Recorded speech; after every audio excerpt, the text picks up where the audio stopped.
Et cette année, la chose que je peux vous dire, si vous êtes là, c'est que Dieu il a quelque chose à faire avec vous.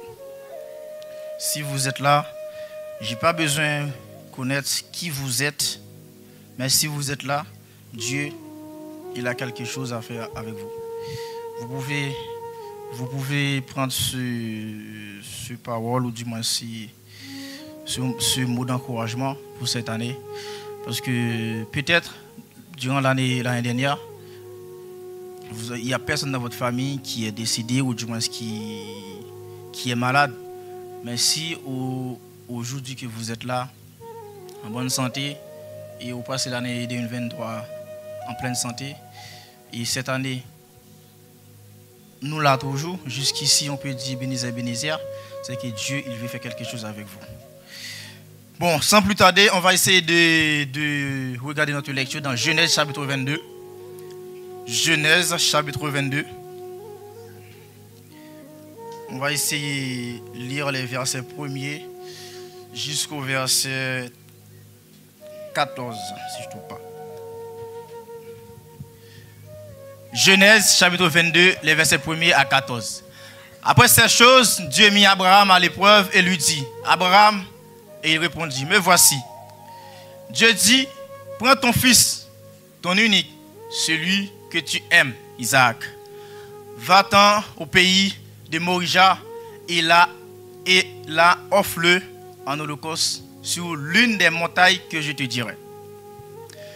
Abraham se leva de bon matin, sella son âne et prit avec lui 2 serviteurs et son fils Isaac. Il fendit du bois pour l'holocauste et partit pour aller au lieu que Dieu lui avait dit. Le 3e jour, Abraham, levant les yeux, vit le lieu de loin. Et Abraham dit à ses serviteurs, restez ici avec l'âne, moi et le jeune homme, nous irons jusque-là pour adorer et nous reviendrons auprès de vous. Abraham prit le bois pour l'holocauste, le chargea sur son fils Isaac et porta dans sa main le feu et le couteau, et ils marchèrent tous deux ensemble. Alors Isaac, parlant à Abraham, son père, dit, mon père. Il a répondu, me voici, mon fils. Isaac reprit, voici le feu et le bois, mais où est l'agneau pour l'holocauste? Abraham répondit, mon fils, Dieu se pourvoira lui-même de l'agneau pour l'holocauste, et ils marchèrent tous deux ensemble. Lorsqu'il fut arrivé au lieu que Dieu lui avait dit, Abraham y éleva un autel et rangea le bois. Il lia son fils Isaac et le mit sur l'autel par-dessus le bois. Puis Abraham étendit la main et prit le couteau pour égorger son fils Isaac. Alors l'ange de l'Éternel l'appela des cieux et dit, Abraham, Abraham. Et il répondit, me voici. L'ange dit, n'avance pas ta main sur l'enfant et ne lui fais rien, car je sais maintenant que tu crains Dieu et que tu m'as pas refusé ton fils, ton unique. Abraham leva les yeux et vit derrière lui un bélier retenu dans un buisson par les cornes. Et Abraham alla prendre le bélier et l'offrit un holocauste à la place de son fils. Abraham donna à ce lieu le nom de Jéhovah Jireh. C'est pourquoi l'on dit aujourd'hui à la montagne de l'Éternel, il sera pourvu. Ainsi, c'est la parole de Dieu. Dieu, nous disons merci pour ta grâce. Encore une fois, nous sommes dans ta présence pour implorer ta faveur. Merci aussi, Seigneur Dieu, pour la sagesse que tu nous as donnée. Et merci aussi pour la parole. On va essayer de parler. Et donne-nous la force et la sagesse afin de comprendre mieux. Et aussi pour que tes saints puissent comprendre ta sainte écriture. Merci, Seigneur, durant cette préparation, tu avais mis sur ma route des personnes, pourquoi pas des pères spirituels, afin de m'aider à préparer ta parole, des personnes qui ont plus de la sagesse que nous. Disons merci, continue de nous bénir pour que nous puissions comprendre ta parole et pour que ta parole puisse faire des effets. Nous t'en prions dans notre Fils Jésus-Christ. Amen. Comme je viens de le dire, Genèse, c'est le premier livre de l'Ancien Testament qui a été écrit par Moïse, et comme vous le savez. Et dans le livre de Genèse, il y a plusieurs compartiments. Et on a ce qu'on appelle la génération, qu'on trouve dans Genèse chapitre 1er, chapitre 2. Après, on a ce qu'on appelle la dégénération. Et Genèse chapitre 3 jusqu'au chapitre 9 ou chapitre 10. Après, on a la régénération de Genèse chapitre 11 ou 12 jusqu'à la fin. Et ces trois piliers-là, en fait, qui montrent la création de l'homme. Et après, qui nous montrent aussi la destruction de l'homme. Et qui nous montrent aussi la reconstruction de l'homme. Et qu'on avait vu après le déluge. Comme vous le savez, Nimrod qui avait conçu un tour à Babel. Et pour ça. Et pour continuer sur ce même lancé, à l'époque, Adam et Ève étaient dans le jardin, il y avait des personnes qui adoraient Dieu. Adam et Ève adoraient Dieu.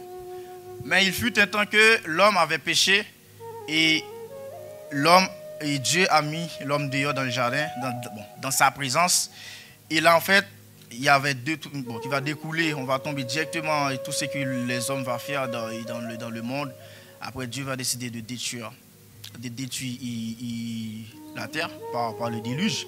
Et il avait trouvé la famille de l'eau à l'époque avec Noé. Mais le plus important, c'est après cette déluge, Dieu cherche une personne pour l'adorer. Avant de continuer, ma prédication va être centrée sur un sujet qui s'appelle mon appel de Dieu. Mon appel de Dieu, du moins mon appel dans le ministère. Dieu cherche une personne pour l'adorer. Mais n'oublie pas, on va regarder dans Genèse. J'espère que le régie va nous aider. La sœur va nous aider.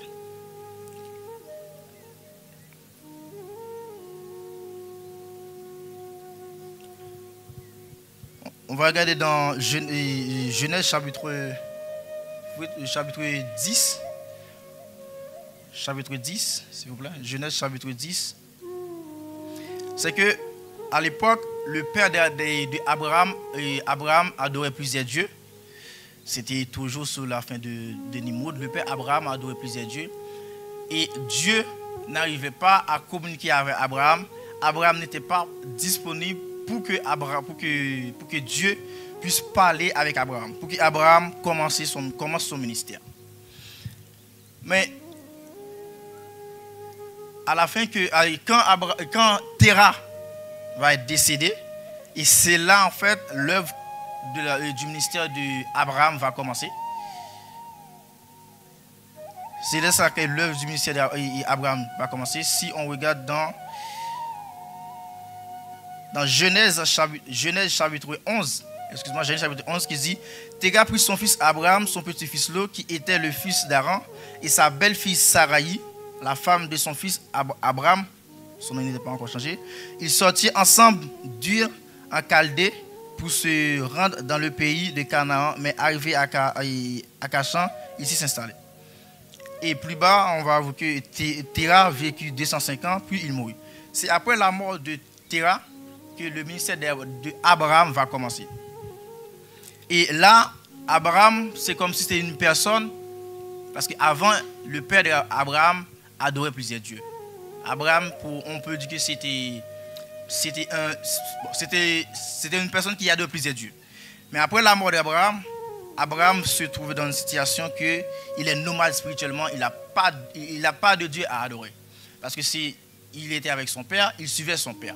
À l'époque, Abraham était seul dans un monde qu'il n'y a pas de Dieu pour l'adorer. Et là, Dieu va appeler Abraham. On va regarder dans le chapitre 12, l'appel d'Abraham. Dieu a dit, Genèse chapitre 12, verset 1er, l'Éternel dit à Abraham: va-t'en de ton pays, de ta patrie et de la maison de ton père, dans le pays que je te montrerai. Là, c'est l'appel que Dieu avait fait à Abraham pour que Abraham suive Dieu. Mais dans cet appel-là, si vous regardez bien dans le texte, Dieu a précisé pour qu'Abraham quitte son pays, sa patrie, sa maison. C'est qu'il a demandé à Abraham pour qu'Abraham abandonne tout pour lui suivre. Il y a des appels que vous allez recevoir dans le ministère. vous êtes obligé de tout abandonner. Vous êtes obligé de tout abandonner pour que vous suiviez votre ministère. Quel que soit qui vous êtes, quel que soit qui est avec vous, mais il y a des appels, vous devez tout abandonner. C'est ce qu'on appelle en fait, il faut se détacher. C'est ça le terme. Il faut se détacher. C'est un appel. Parce que tout appel mérite un détachement. C'est pourquoi, si je prends mon téléphone là, je vous appelle, là je vous dérange. Peut-être vous êtes en train de dormir ou Dieu fait quelque chose, mais vous allez laisser ce que vous êtes en train de faire pour décocher. Ça, l'appel, il y a une sorte de sacrifice. Et c'est pour ça que plus bas, en fait, on va voir l'appel d'Abraham avait nécessité un sacrifice. De laisser son pays, sa patrie, sa maison, et aller plus loin même en sacrifier son fils unique, Isaac. Et c'est ça. Si on parcourt tous les grands personnages dans la Bible, ils ont tous sacrifié quelque chose pour suivre l'appel. Ils l'ont tous sacrifié. Abraham, il a sacrifié, il voulait sacrifier son fils. Il a laissé sa patrie. Moïse, il a sacrifié son titre en tant que prince pour aller à Madian, faire 40 ans à Madian dans une éducation pour aller sauver le peuple. Tant d'autres. Vous savez, c'est que le plus grand sacrifice, c'était fait par qui? Jésus-Christ, il a sacrifié quoi? Il a sacrifié son trône, sa gloire, pour l'appel c'est un appel qu'il a donné lui-même pour nous. Et là,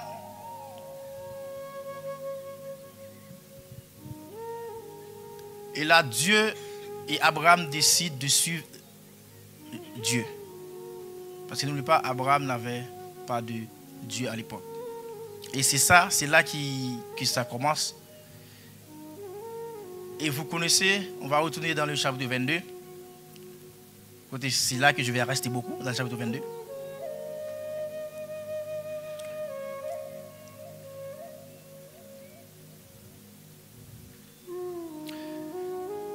C'est que dans cet appel, le détachement commence dans le chapitre 1er. Il a dit à sa serviteur de rester ici avec l'âne. Parce que n'oubliez pas, il y a des parcours que vous devez faire avec Dieu. Dieu, il ne vous demande pas d'avoir soit l'ami, soit le mari, soit la famille. Dieu vous appelle. L'appel de Frère Ludès, du prédicateur de Jonas, ce n'est pas mon appel. Il a un appel d'aller quelque part. Moi, mon appel, ce n'est pas aller dans le même endroit avec Frère Jonas, du moins Frère Ludès. On a tous des appels différents. Ça ne veut pas dire que si j'ai un appel pour que vous me suivez, en fait. Parce que mon appel, c'est un appel personnel. Ce n'est pas un appel collectif. L'appel collectif qu'on a, c'est de louer Dieu ensemble. On a tous des appels individuels. Tout le monde. Quel que soit qui vous êtes. Un appel individuel ne peut pas devenir un appel collectif. Un appel collectif ne peut pas devenir un appel individuel. Et il y a des appels, quand c'est ton appel, pour me dire la vérité, tu peux faire tout ce que tu veux. Mais tu vas accomplir cet appel. Vous connaissez l'histoire de Jonas. Jonas voulait aller, Dieu l'a envoyé où? À Ninive, mais il voulait aller prendre le luxe pour aller à Tassi. Parce que Tassi, c'est la tranquillité. Mais Dieu vous envoie à Ninive. Il faut aller à Ninive. C'était l'appel de Jonas. Et le pire dans l'histoire, Jonas voulait embarquer d'autres personnes avec lui dans cet appel. Mais ça n'a pas passé. Quand il était dans le bac, parce qu'on ne comprenait pas. Parce que l'appel, c'était aller à Ninive. Mais Jonas voulait autre chose. Et pour revenir dans l'histoire d'Abraham, Dieu a dit à Abraham de laisser ta patrie, ta maison, ton pays, pour partir pour que je vais te montrer des pays. Mais Abraham, en fait, il n'avait pas compris. Parce que dans le verset plus haut, en fait, il nous montre, et la Bible nous fait comprendre que Abraham était accompagné de l'eau. La chose que je peux vous dire ce matin, fais attention avec ton appel. avec qui vous allez être accompagné. Ça peut arriver qu'il peut y avoir un lot. Hein. Il peut y avoir un lot dans votre appel. Et c'est ce lot-là qui va causer du tort, d'ennui avec Abraham. Parce que si on regarde bien, l'eau, en fait, dans la signification du mot l'eau, même ce qui veut dire voiler. Parce que l'eau avait voilé l'appel d'Abraham. Et dans tous les appels, il y a toujours une personne qui vous ennuie, qui va vous ennuyer.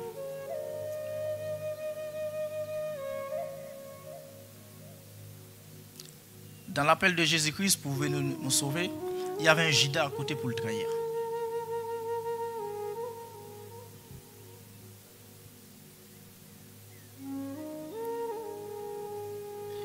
Dans l'appel de Joseph, il y avait ses frères pour le trahir.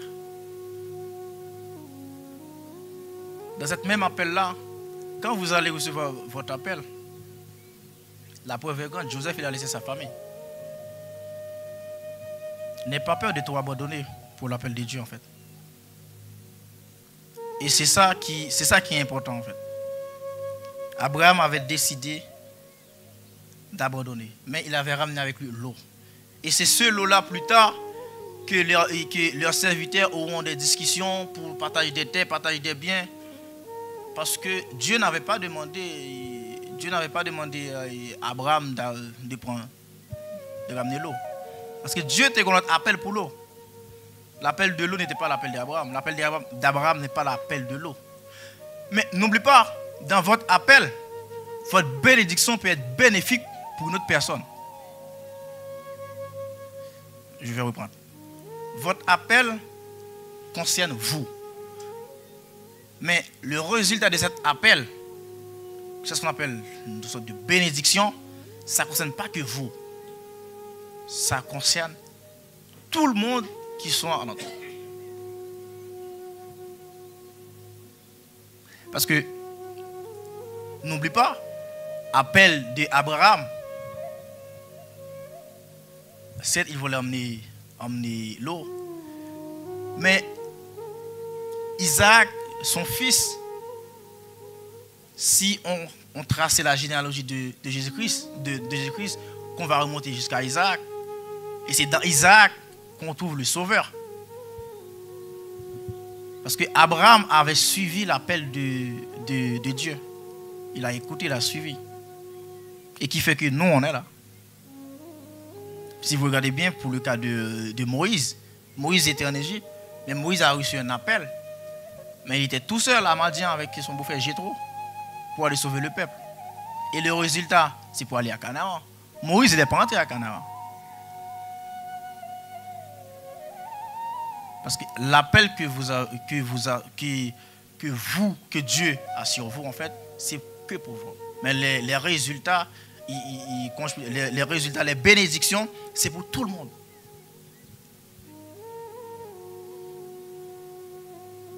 C'est ça qui est intéressant.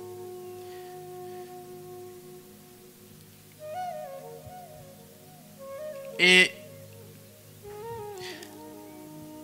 dans l'appel, dans votre ministère, il y a une chose aussi qui avait attiré mon attention, c'est que Abraham, il n'a pas menti. Si on regarde bien dans le verset, bon, je ne vais pas dire qu'il n'a pas menti. Si on regarde bien dans le verset 5, il a dit à sa serviteur, restez ici avec l'âne. Le jeune homme et moi, nous irons jusque là-bas pour adorer, puis nous reviendrons vers vous. Abraham, il savait très bien qu'il allait sacrifier le petit. Il savait très bien. Il y a des détails. Les gens qui accompagnent nous, ils peuvent savoir. Parce que les gens qui accompagnent nous, en fait, ce n'est pas les gens qui recevent l'appel là. Laissez l'appel pour, bon Dieu, bon, en pile capacité pour surmonter ça. J'ai l'impression qu'Abraham, il n'a même pas dit à sa femme. Parce que je connais que s'il disait à madame Ni, elle a miel. Il n'a même pas dit à sa femme. Parce que n'oublie pas, à l'époque, sa femme avait, Abraham avait 2 fils, mais sa femme avait qu'un seul fils, qui était Isaac. Après, il y avait Ismaël.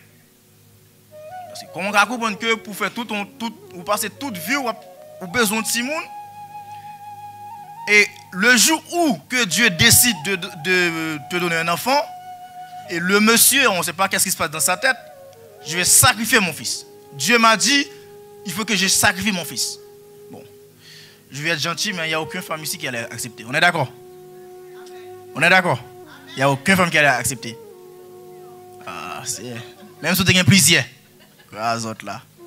Bon, c'est pour vous dire que Abraham, c'était l'appel d'Abraham. Ce n'était pas l'appel d'une famille. C'était l'appel d'Abraham. Ce n'est pas l'appel d'une famille. C'était l'appel d'Abraham pour aller sacrifier le fils. Et là, il a rien dit à sa femme. Il s'est levé le bon matin. Habillé petit lit, parti. Même si ses enfants n'étaient pas au courant. Et là, il a dit, restez ici. Parce que dans le verset, je n'ai pas vu que Dieu a dit, Abraham, prends ton fils pour que vous allez m'offrir une adoration. Un sacrifice. Il a bien dit. Dans le verset 2, Dieu dit, prends ton fils unique, celui que tu aimes, Isaac, va-t'en au pays de Morija et là, offre-le en holocauste. On sait très bien qu'est-ce qu'un holocauste? C'est le sacrifice sur l'une des montagnes que je te dirai. Dieu n'a pas dit que vous allez adorer, vous allez louer. Non, Dieu dit un holocauste. Qui dit holocauste dit sacrifice. Mais il est parti. Il a dit à ses disciples, restez là, moi et le petit, on va de la montagne, nous reviendrons. Des fois, il y a des appels sur votre vie. Ton mari, il n'a pas besoin de savoir.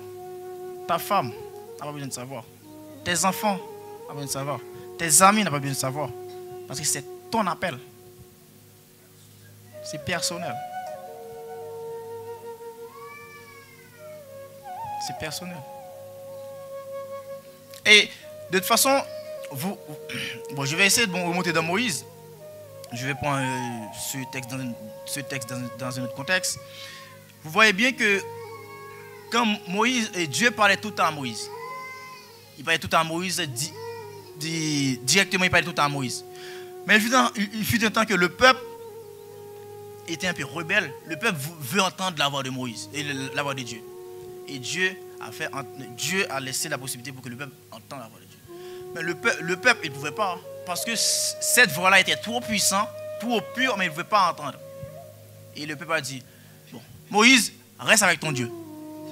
Il y a des appels que vous avez sur votre vie. Le monde qui va là, il va comprendre. Parce qu'il va supporter ça, il va comprendre. Est-ce que c'est vrai?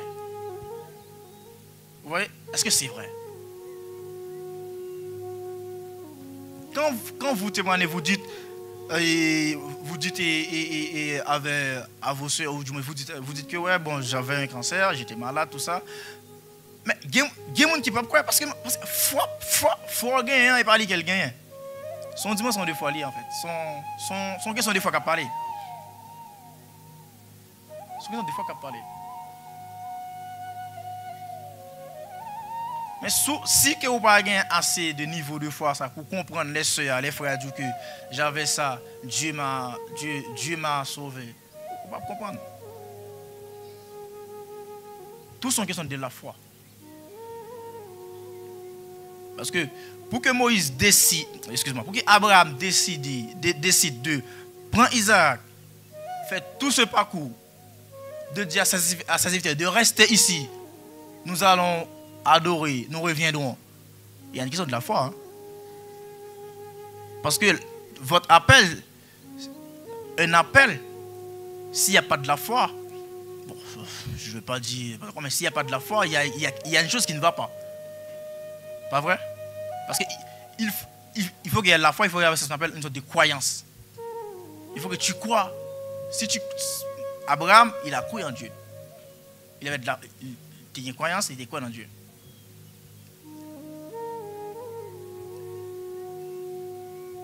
Et il a laissé ses disciples pour vous dire quelque chose. Il y a certaines choses que Dieu, pour que Dieu fasse quelque chose avec vous, il faut que vous laissiez votre disciple. Il faut que vous laissiez là où vous êtes pour que Dieu fasse quelque chose avec vous. Parce que Joseph, il a laissé chez ses parents pour aller être ministre en Égypte. Moïse allait chez Égypte, qui était ministre, excuse-moi, prince, pour aller sauver le peuple. Jésus-Christ a laissé quoi? Il a laissé son trône pour nous sauver. Tout le monde. Et pour vous dire la vérité, David aussi, il a laissé le champ pour être roi. Et pour vous dire la vérité, il n'y a aucun serviteur dans la Bible qui n'a pas laissé quelque chose pour eux. Vous savez ce que Jésus-Christ a dit? Il a rencontré, je me souviens c'est qui il a rencontré, il a dit, suis-moi. Le monsieur il a dit, je vais annoncer à ma famille. Dieu ne demande pas pour que vous allez annoncer. Quand vous recevez un appel, ça ne sert à rien d'aller annoncer que bon, vous savez que j'ai reçu un appel pour que Dieu, c'est vous que Dieu a appelé. De toute façon, si Dieu a lancé un appel pour tout le monde, Dieu allait faire entendre sa voix. Mais si Dieu vous donne la possibilité pour que tu entendes que sa voix, ben sache que c'est votre appel. Ce n'est pas un appel collectif. Et Isaac, en tant qu'un homme sage, en tant qu'un enfant obéissant, dans le verset 7, Isaac adressa à son père. Verset 7, il a dit, Genèse 22, verset 7, il a dit, alors Isaac s'adressa à son père Abraham en disant, mon père, il répondit, mais voici, mon fils. Isaac reprit, voici le feu et le bois, mais où se trouve l'agneau pour l'holocauste? Et Abraham répondit, mon fils, Dieu pourvoira lui-même à l'agneau pour l'holocauste. Et il continuait à marcher tous les deux ensemble. Il y avait un acte d'obéissance dans ce deux versets. Isaac savait très bien qu'on allait le sacrifier. Ben, il était qu'à sauver, il était qu'à retirer l'école. Mais il est resté. Dans ce verset, en fait, on voit que Isaac a posé une question, mais la question n'a pas répondu en fait. La question est restée pendant des siècles. Bon, pas pendant, plus que des siècles. C'est que Isaac a dit, il y a le bois, il y a le feu. Mais où est l'agneau? Abraham a dit, Dieu pourvoira. C'est comme si que je te dis, je pose une question. Après, tu me réponds, Dieu pourvoira. On verra. Ce n'est pas une réponse. Ma question n'a pas répondu. Ma question est toujours pendante. Mais on va essayer. Bon, on va aller vite fait dans Jean, chapitre 1er, le verset 29. Jean, chapitre 1er, le verset 29. Jean, chapitre 1er, le verset 29. La question que Isaac avait répondu, on va voir c'est dans combien de temps que la Bible nous essaie de répondre sur cette question. Le lendemain, c'est Jean chapitre 1er, le verset 29, excuse-moi. Le lendemain, il vit Jésus venant à lui et dit, bon, Isaac a dit, il y a le feu, il y a le bois, mais Père, où est l'agneau? Et Abraham a dit, Dieu pourvoira. Et là, le fameux Jean, il a dit, voici l'agneau de Dieu qui ôte le péché du monde. C'est que il y a beaucoup de temps qui s'était passé avant que cette question arrive à trouver une réponse. Et là, Isaac n'a pas eu cette réponse. Mais c'est nous qui avons eu cette réponse. C'est l'agneau de Dieu qui ôte le péché de l'humanité. N'oublie pas un sacrifice, dans quel objectif qu'une personne fait un sacrifice. Si on monte dans l'Ancien Testament, on voit qu'un sacrifice, c'est pour demander pardon, c'est pour quelque chose de bien spécifique, mais plus pour le pardon qu'on fait ensemble de sacrifice. Bon, une prochaine fois, on aura le temps de bien entrer dans ça. Mais il parlait de Jésus-Christ. N'oublie pas, il y a des auteurs qui comparent Isaac. Bon, j'ai dit comparer. On dit que Isaac, c'est le prototype de Jésus-Christ. Parce que Isaac, en fait, il n'a pas plaigné, il n'a pas dit rien. Il a suivi le chemin de son père jusqu'à la montagne pour être sacrifié lui-même, pour être sacrifié. Et Jésus-Christ a fait pareil. Descend son trône, parce qu'ils l'ont fouetté, arrivé à Golgotha sans rien dire. Parce qu'il est l'agneau. Et pour vous dire, quand votre appel est arrivé, il y a des moments difficiles, des moments de troubles. C'est que vous, en fait. C'est que vous. Quel que soit votre appel, quel que soit prédicateur, quel que soit l'appel, parce qu'un appel, ce n'est pas que être prédicateur, évangéliste, apôtre, tant d'autres, même pour faire quelque chose à l'église, quand c'est votre appel, c'est à vous, en fait, de répondre à tout. Et c'est ça qui est intéressant. Isaac n'avait pas retrouvé la réponse qu'il avait posée. Une réponse qui a dit Dieu pourvoira.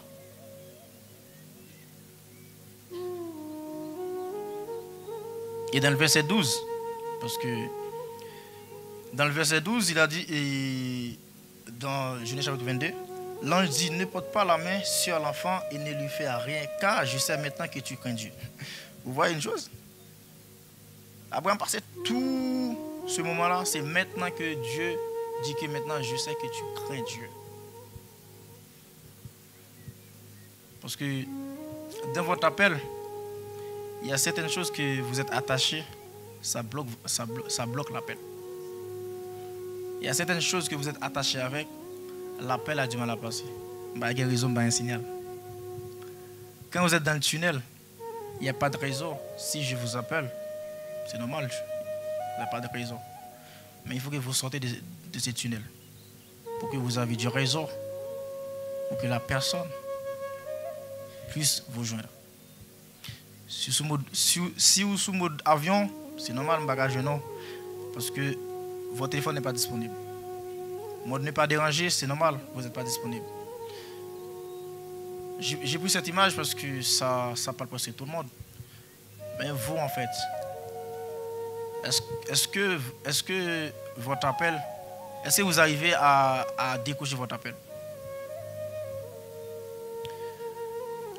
C'est que des fois on peut dire, ouais, moi j'ai pas d'appel. Peut-être le moment n'est pas encore arrivé. Dieu a dit, il y a beaucoup de choses dans la maison de notre Père. Mais il y a peu d'ouvriers. C'est que c'est pas le fait que, certes, je peux, grâce à Dieu, j'ai un micro, mais ça ne veut pas dire que tout le monde doit être prédicateur, tout le monde doit être évangéliste, tout le monde doit être pasteur. Non. Il y a l'enseignement, il y a plein d'autres. Après, avec l'enseignement, on va valoriser tous les pôles, tous les types d'appels. Vous savez, en rentrant, une personne peut vous dire bonjour. Si ce n'est pas son appel, sincèrement, la journée, c'est compliqué.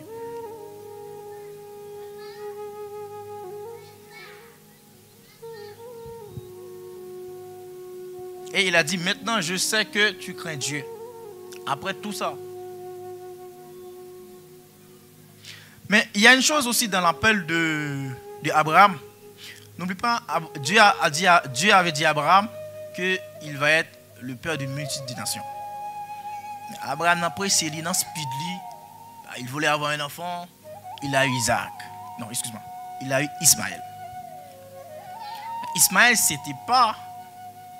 Bon, je vais dire une chose, mais est-ce que je peux dire ça? C'était pas l'enfant que. Oui, c'était pas l'enfant que Dieu voulut pour Abraham. C'était pas la. Merci. C'était pas la promesse. C'était pas la promesse. Et malgré ça, Isaac est né. Et Dieu a béni Isaac aussi. Et c'est là que, et quand, je pense après 12 ans ou 11 ans de naissance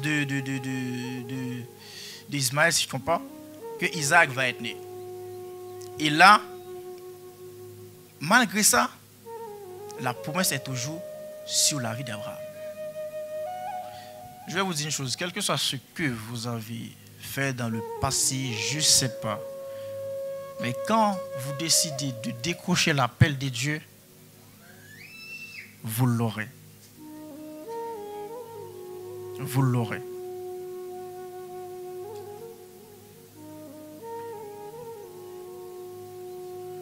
Abraham, vous connaissez Abraham.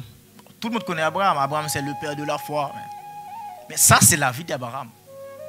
Abraham n'était pas levé un bon matin d'être le père de la foi. Abraham, il a passé. N'oublie pas, Abraham, le premier blocage de l'appel d'Abraham, c'était sa famille. Parce que son père n'était pas croyant. Son père adorait plusieurs dieux. Peut-être ce matin, je ne sais pas si vous avez un terrain dans votre vie qui vous empêche d'adorer Dieu, qui vous empêche de retrouver votre appel. Il faut se débarrasser de ce terrain. Il faut se détacher de ce terrain.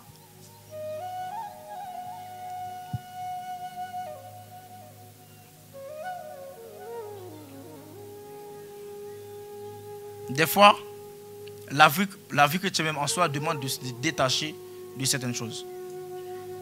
Et bon évangéliste qui dit ça. Plutôt me déranger. Plutôt déranger un monde en fait, que c'est bon Dieu qu'on dérange. Parce que c'est pas le confort en fait.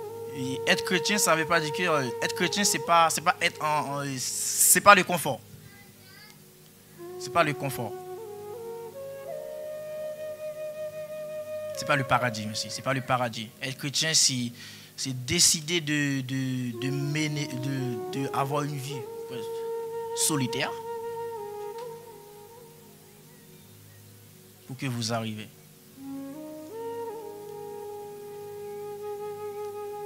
Abraham, quand vous savez que ce chapitre-là, c'est après que Abraham fut détaché de l'eau. Hein? C'est après que Abraham fut détaché de l'eau que cette promesse-là est arrivée. N'oubliez pas, Abraham était avec l'eau. Abraham était avec l'eau. Mais cette promesse-là va arriver, c'est après que Abraham fut détaché avec l'eau. Et c'est pour ça que, parce qu'Abraham n'avait pas l'eau pour dire, ouais, tu sais que Dieu m'a dit de faire ça pour faire ça. Abraham n'avait pas ce lot-là. C'est après il fut détaché de ça. Et là que cette promesse va accomplir.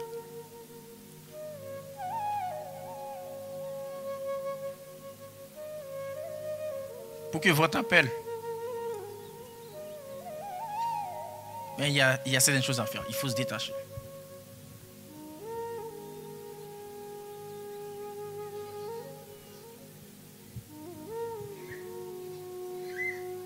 Parce que tout appel nécessite, comme je disais au début, tout appel nécessite une sorte de, pas une sorte, une grande sacrifice.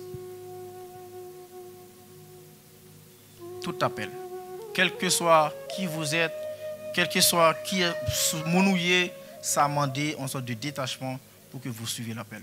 Joseph l'a fait, Jésus-Christ l'a fait, tout le monde l'a fait. Mais ce matin, la chose que je peux vous dire, dans votre appel, si vous avez un terrain qui bloque votre appel, mais vous savez quoi faire. Il faut se détacher de ce terrain.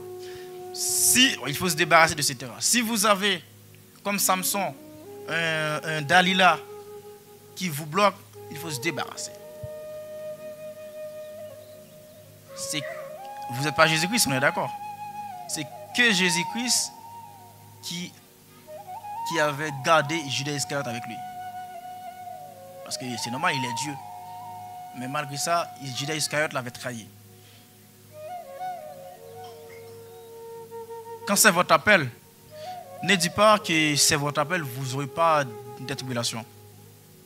Et c'est quand il y aura des tribulations, sache qu'il y a un appel quelque part. Vous pouvez prendre l'exemple que vous voulez, comme Jonas pour aller à Ninive. Parce qu'un appel nécessite un grand sacrifice. Un appel spirituel nécessite un grand sacrifice. Abraham l'a fait. Moïse l'a fait. Job, comme vous le connaissez, il l'a fait.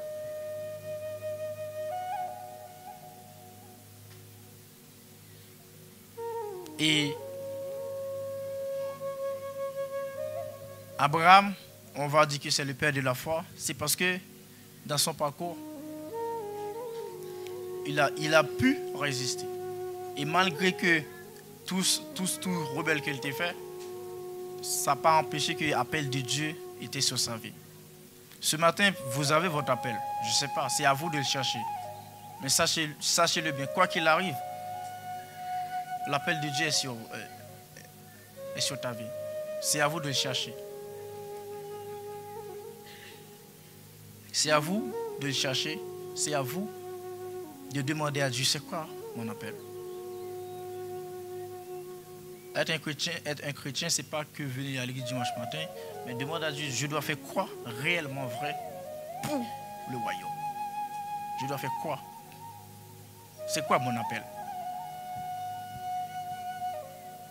Parce que quand vous allez travailler, quand vous arrivez le matin, on vous dit, bon, vous allez sur tel poste, on vous forme sur tel poste, en fait, sur telle activité, et vous faites cette activité.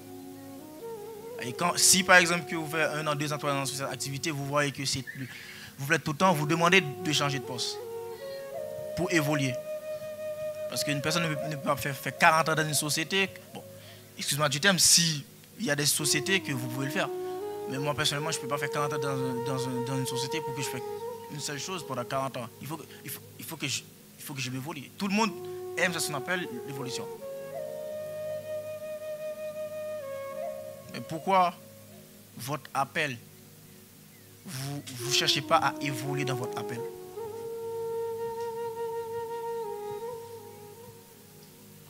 Ce n'est pas que venir à l'église. Ce n'est pas que venir à l'église. Parce que tout le monde a un appel en fait. Et si chacun de nous cherchait réellement notre appel, on va avoir une église, une autre dimension. Parce que, excuse-moi, je vais prendre une autre parenthèse. Pour que l'église évolue, pour que l'église ait une autre dimension, il faut que les appels soient reçus. Il faut que tout le monde accepte les appels sur leur vie, l'appel sur leur vie. Pas vrai? C'est ça.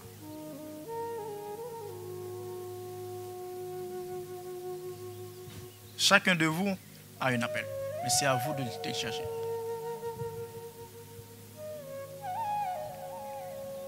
Et pour vous dire, tout appel mérite un sacrifice.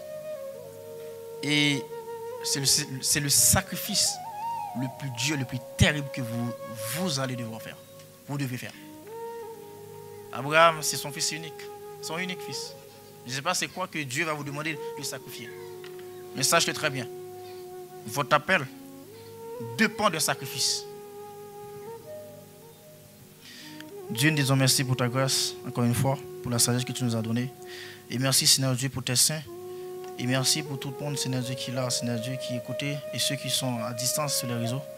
Et de les protéger, de les bénir, afin de comprendre, Seigneur Dieu, les choses qu'on a dit et les choses qu'on n'a pas pu dire, Seigneur Dieu, que le Saint-Esprit puisse les ajouter pour nous, Seigneur Dieu. Te disons merci pour ta grâce, merci encore pour ton amour. Te disons merci pour tout le monde qui sont ici présents et ceux qui sont à distance sur Facebook, les réseaux sociaux, et de les protéger, de les bénir, Seigneur Dieu. Nous t'en prions dans le nom de Jésus-Christ, qui a tout pouvoir, qui t'a appris à nous dire, notre Père qui est au ciel, que ton nom soit sanctifié.